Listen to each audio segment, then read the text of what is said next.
Aš jau daugelį metų pastoviai, kasmet pasnikauju su želmenų sultimis prie jūros. Nuvažiuoju 10 dienų prie jūros. Nieko maisto jokio nereikia, tik želmenų sulčių.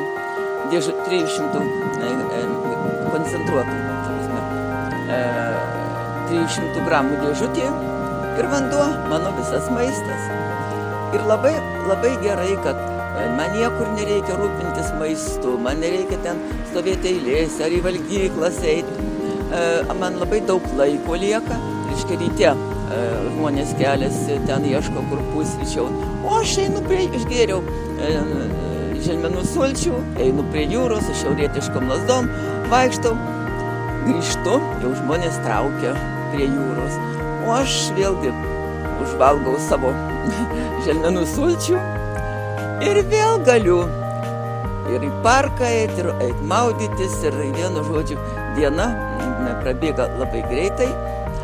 Ir kadangi judu daug, tai efektas dar geresnis. Ir štai čia vieną kartą su drauge mes važiuodamas į Palangą, užvažiavom pas jos pažįstamus Klaipėdoj ir iš jų važiavom prie jūros.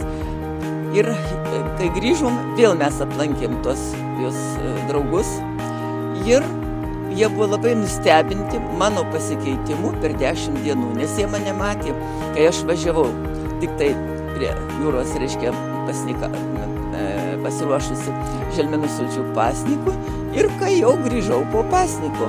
Ir mano tas pasikeitęs vaizdas jiems įkvėpė norą ir patiems sekti mano pavyzdžiu ir vartoti želmenų sultis. Taip, kad tikrai tai yra labai geras dalykas, netgi kelionėje galima išvažiavus, nes jėgų daug atsiranda, priešingai negu badaujant. Kaip tik energijos jėgų atsiranda ir galima didesnius krūvius pakelti. Aš pati, kai auginau želmenis, spaudžiau sultis, tai jeigu aš dalyvaudavau kokioj nors parodoj ir būdavo sunkus darbas, tai tada aš maitindavau tik želmenų sultimis ir galėjau tada įveikti bet kokį sunkumą.